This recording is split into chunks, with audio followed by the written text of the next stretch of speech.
Hello everyone, welcome to St Petersburg, the cultural capital of Russia. Our children are going to take you around the city and show their favorite places. You will see St Petersburg from heart to heart in the eyes of our children. Enjoy!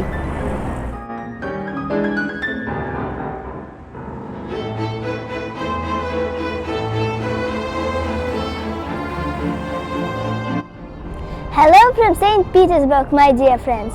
I am standing on the Palace Square in front of the Hermitage.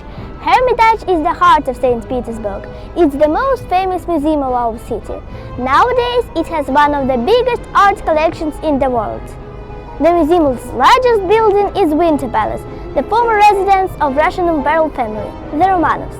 The building was designed by Bartolomeo Rastrelli in the magnificent Baroque style in the mid of the 18th century. Winter Palace was always full of art, which imperial family collected through the centuries. Thousands of people visit this museum daily, though its name Hermitage means a very secluded place for a few chosen, as it was originally planned by Russian emperors. I invite you for a visit too. This is the very first building of our city, Peter and Paul's fortress. It's located on the smallest island, Harris Island. With the foundation of a fortress in 1703, our city started life as a new political and cultural center of Russia. From here you can see Peter and Paul's Cathedral. It's par as one of the city's highest landmarks, crowned with the figure Archangel Gabriel. Its height is 122 meters. It became a political prison, while the cathedral was turned into a burial of emperors. Nowadays both became museums, which I strongly recommend to visit.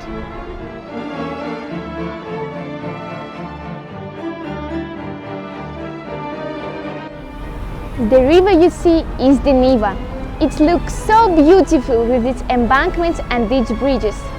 Trinity Bridge is a great project of the early 20th century.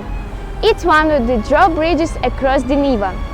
Altogether, there are 14 of them out of total 800 bridges in St. Petersburg. We need them because our city is built on island, 42, and has many smaller rivers and canals, 93. No wonders we're called Venice of the North. So, when the weather is fine, take a boat ride here. If you ever go for a boat ride, you will most likely discover another absolute highlight of St. Petersburg, Church in the Spilled Blood. It's like a colorful Russian fairy tale temple.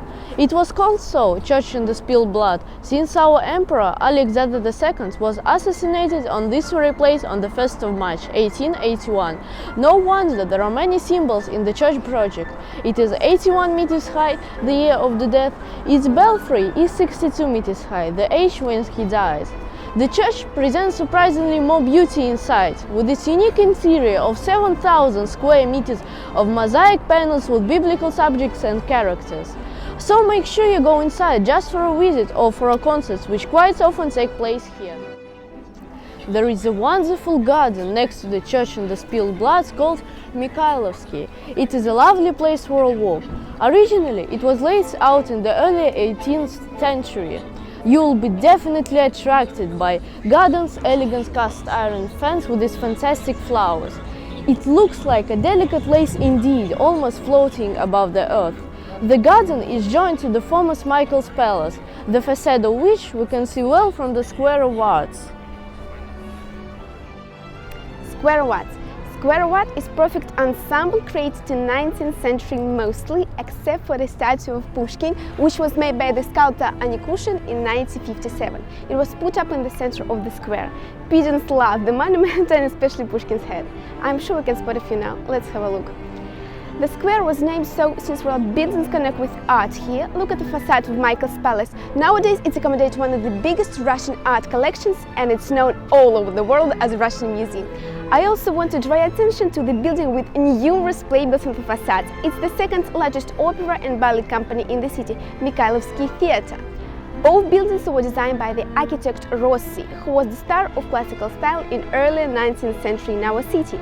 Don't miss the square, it's worth visiting, and don't forget the pigeons. The Rossi Street with Alexander's Theatre. Speaking about the Rossi, by the way, we have a few more splendid ensembles created by him in the city. One more is Rossi Street with Alexander's Theatre. Classical style, so much loved by Rossi, is always symmetrical. The street where we are standing is famous for symmetry and proportions. It's 220 meters long. It's 22 meters wide. The buildings are 22 meters high as well.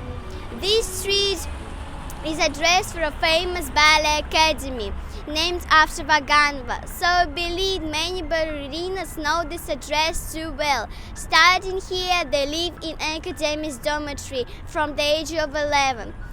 Most of the girls are determined to make a career in St. Petersburg theaters after they graduate. It's hard to imagine a more popular street in our city than Nevsky Prospect. It is about 4.5 kilometers long, named after River Neva, and in fact the center of everything. There are banks, movies, hotels and restaurants. The street is always busy. Lots of places stay open till night. Come for a walk and make sure you pop into Yelyseyevsky store. The store has a beautiful shop window which is large and colorfully decorated with funny figures of mice holding different delicacies. They are inviting you to come in, do it. Let's come inside.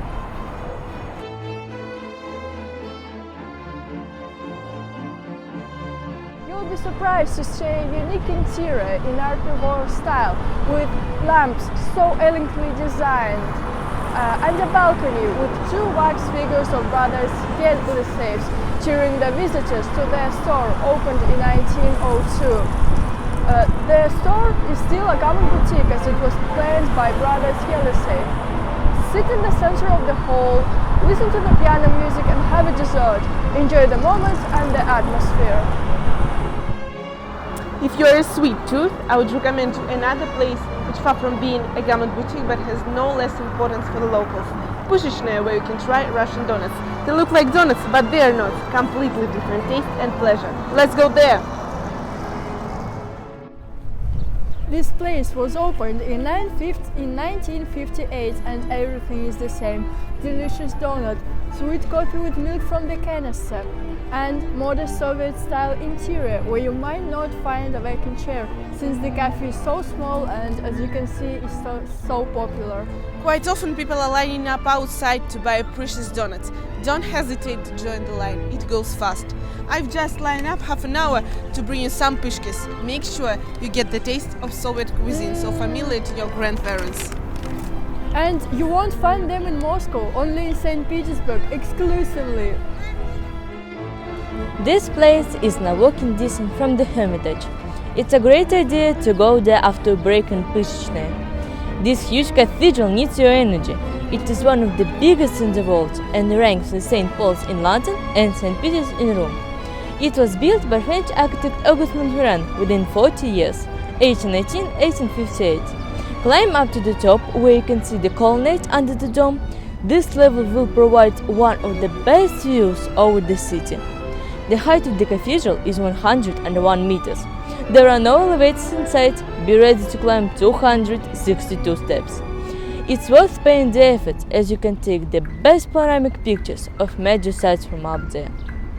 You can also go inside the cathedral to see an absolutely magnificent interior with frescoes, mosaics, marbles. The iconoclastis is very specially decorated by malachite and lapis columns. Don't miss a visit and remember to buy 2 tickets, one for the colonnade, one inside. Good luck! From the top of St. Isaac's, you will see the complex of Admiralty. The former shipyard was located here in early 18th century. It was crucially important for Peter the Great to set up a port in St. Petersburg and build the first ships. Admiralty was the place where he implemented his first project, working long hours as a carpenter. His dream came true and St. Petersburg became a new capital and the port. Admiralty Spy is reminding us about it, with a boat under sails from top. The spy with a boat makes the center of the architectural composition. Almost wherever you go in the center, you'll find the Admiralty Spy in the background. Nowadays, Admiralty is a Navy academy, where students from all over Russia aim to become Navy officers. Mariinsky Theatre is another gem in St. Petersburg, the world-famous opera and ballet theatre. We are really sports here, with a variety in theatre productions every night. Just in Mariinsky we have to choose out of 3. Mariinsky 1, the old stage, Mariinsky 2, the new stage, Mariinsky Concert Hall. The old stage is an historic building of the theatre from 1816. Its stage remembers world-famous stars of Russian ballet: Pavlova, Ulanova, Baryshnikov, Makarova. The new stage, Mariinsky 2, built in 2013, became one of the best technically equipped theatres in the world, with fantastic acoustic. It has around 2,000 seats. A lot of money was spent on internal decorations of the theatre. Onyx from Iran was used to decorate the entrance hall. 213 Swarovski crystal chandeliers are exquisite. Book your tickets online in advance and enjoy the performance.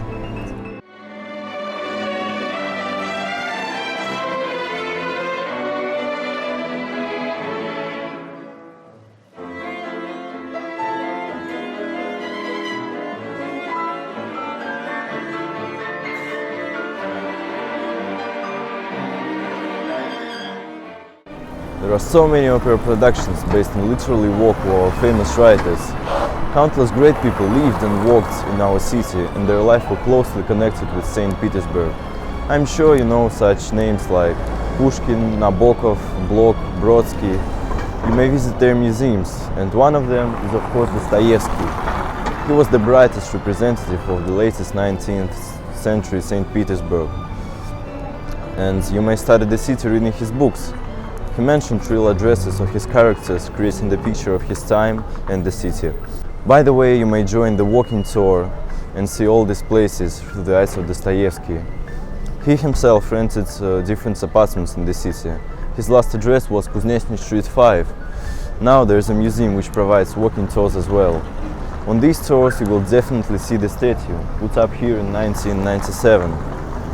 It is 2 meters high and it represents Dostoevsky at work, deep in his thoughts. He is facing the Vladimirsky Cathedral, where he used to pray. Not far from the cathedral there is a theater, which still produces performances based on Dostoevsky novels. We're in the Theatre of Flensovet. Theatre of Flensovet occupies a building which was originally constructed as a private palace. The family of Kosakov-Golitsins lived here. I want to draw your attention to the theatre interiors. They represent a combination of different styles. The staircase looks like Italian palazzo with the intricate plasterwork on the ceiling and the monogram of the family. The gala suite of rooms also demonstrates quite a variety. Red with gilded ceilings and doors,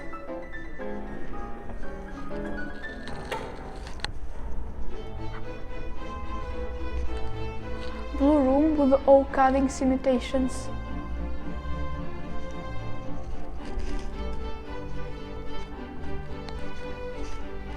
oak room with a glamorous fireplace. The grand dining hall was turned into a cafe where spectators enjoy coffee during intermissions. There are numerous columns with arcs and mirrors everywhere. It makes the hall more spacious and elegant. This hall was a former winter garden, which looked like a grotto. Look at this column with the cast iron section. All the columns were like this before and had special glass platforms for exotic plants. Imagine the beauty of the place. I invite you to come here to enjoy performances of the theatre and the tours of the palace. St. Petersburg has lots of beautiful and unique places, one of them, which is called by us Five Corners. It's a cross of Trinity Prospect with 3 streets, one of which is the famous Rubinstein Street. The building on this crossroad makes 5 corners, hence the name. Many people believe that this place has magic power and you have to come here if you want to recharge your batteries. I'm sure you'll be all rested after a stroll along Rubinstein Street, named after famous composer Anton Rubinstein. The street has become the restaurant area where one can find any cuisine you like. It's just 760 meters long, but you will hardly do this distance fast. There are so many temptations, and especially if you are hungry. Also, you are never bored in our city, since there are more than 100 walking theaters in St. Petersburg, and with time we have become theater and music fans. From the early childhood, our parents make us join all kinds of creative activities like singing, dancing, playing different musical instruments, art, etc. So many options for kids' creative life in our city. The spirit of cultural capital penetrates us, and we are happy to share it during the concerts, exhibitions, shows in which we participate actively. We even perform on some stages of St. Petersburg. Watch us sing.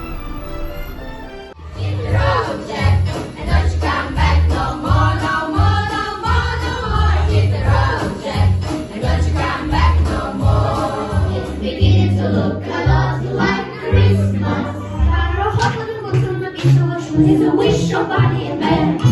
Don't go for a walk, it's a hopeful chance to jet. And Mom and Dad can hardly wait for school to start again. Rocking around the Christmas tree and the Christmas tree.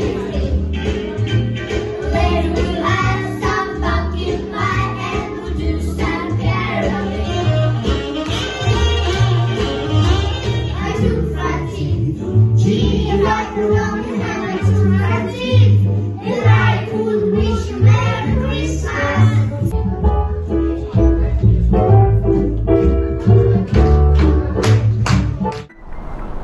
Gasper Marina and Lachta Center. With time, this absolutely new St. Petersburg area will become history, no doubts about it.